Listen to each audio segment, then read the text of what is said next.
हाय, आप देख रहे हैं इंडिया न्यूज़ इन खबर और मैं हूं विष्णु शर्मा। बात करेंगे मूवी ठाकरे की जो रिलीज़ हो चुकी है। आखिर इस मूवी में बीजेपी से क्या लेना देना है, बीजेपी से जुड़ा क्या क्या मैटर है जो बीजेपी को बुरा लग सकता है। मैं आपको बता दूं कि सबसे पहले उन्होंने प्रधानमंत्री मोदी पर उनकी जो 56 इंच की छाती है उसी पर निशाना साधा गया है। एक बाल ठाकरे का इसमें स्टेटमेंट होता है, हालांकि तब तक मोदी कहीं सीन में नहीं रहे होंगे, लेकिन कहीं ना कहीं फिल्म मेकर संजय राउत हैं, 2019 का चुनाव उनके उसमें होगा एजेंडे में, तो वो बयान उस तरह का है कि बाल ठाकरे के रूप में नवाजुद्दीन सिद्दीकी ये डायलॉग बोलते हैं कि किसी की ताकत और उसकी हिम्मत का अंदाज़ा उसके सीने की लंबाई चौड़ाई को इंचों में नाप कर नहीं तय किया जा सकता। सीधे सीधे मोदी की 56 इंची की जो छाती वाला जो बयान है ये उस पे निशाना है एक मूवी के जरिए। और हॉल में बाकायदा इसके लिए तालियां बजती हैं क्योंकि लोगों को अंदाज़ा हो जाता है कि निशाना किस तरफ है।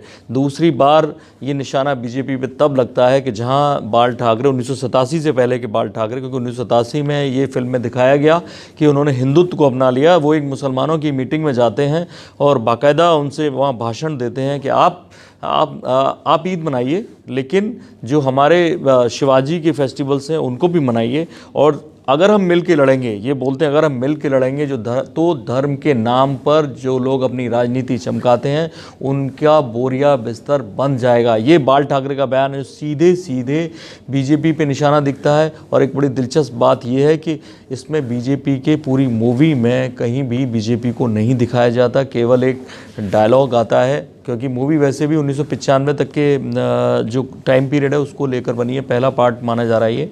तो जहाँ पे बीजेपी शिवसेना की सरकार बनी, संयुक्त सरकार, मनोहर जोशी उसके चीफ मिनिस्टर बने, तब तक केवल एक पीछे से नरेटर की आवाज़ आती है कि बीजेपी के साथ मिलकर सरकार बनाई। लेकिन प्रमोद महाजन का जिक्र बाल ठाकरे के रूप में नवाजुद्दीन सिद्दीकी एक डायलॉग में करते हैं कि मैंने प्रमोद महाजन को ये समझाया है कैसे हिंदुत्व की राजनीति करनी है। वो उस मुद्दे पर बोलते हैं। कहीं भी ना कोई सीन है कि अटल बिहारी वाजपेयी हों, ना कोई सीन है कि आडवाणी हो, ना कोई सीन उस तरह का है कि वो उनका नाम ही लेते हों, ना वो दिखते हैं। तो ऐसे में साफ जाहिर है कि शिवसेना के लिए, क्योंकि प्रमोद महाजन एक कड़ी थे उस वक्त, इसलिए बाकी बीजेपी को उन्होंने एक तरह से साइड लाइन कर दिया है। और जो बयान 56 इंची को लेकर और धर्म की राजनीति को लेकर इस मूवी में दिखाए हैं, उससे साफ लगता है कि इशारा किस तरफ है। बाकी बड़ी खबरों के लिए देखते रहिए इंडिया न्यूज़। सब्सक्राइब करें इन खबर। थैंक यू, नमस्कार।